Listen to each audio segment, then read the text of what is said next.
C'est un droit pour tous les usagers. L'électricité, le gaz, c'est pas pour le privé. C'est un droit pour tous les usagers. L'électricité, le gaz, c'est pas pour le privé.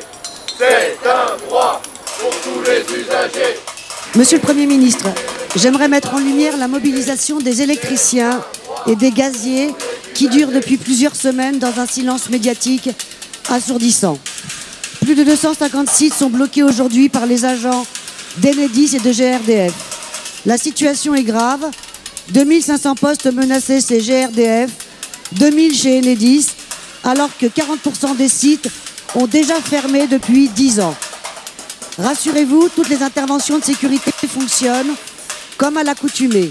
Cette grève ne bloque que certains chantiers et la pose des compteurs Linky, responsable entre autres de la suppression de 2800 postes.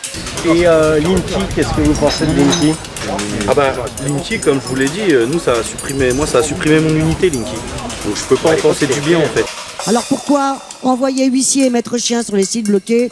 Pourquoi assigner les syndicalistes au TGI du coin? Oui, la petite dame là-bas, c'est madame l'huissier. On discute avec elle. On n'a que ça. Ah bah oui, c'est pour ça que l'huissier elle est là.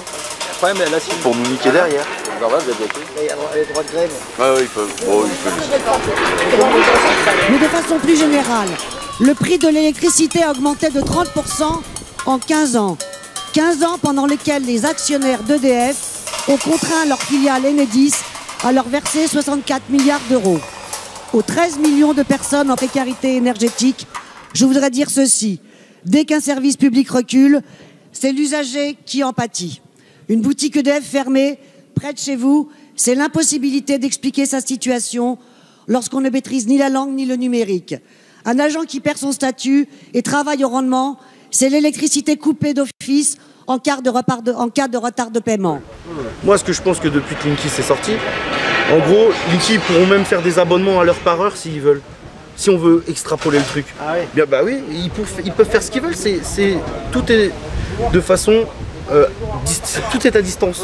Ils peuvent couper à distance, ils peuvent remettre à distance, ils peuvent faire ce qu'ils veulent. Aujourd'hui ils sont en France, ouais, parce qu'aujourd'hui le capital il est encore à l'État. À partir du moment où ça changera, eh ben, tout le monde partira dans des autres pays, ils feront comme les autres.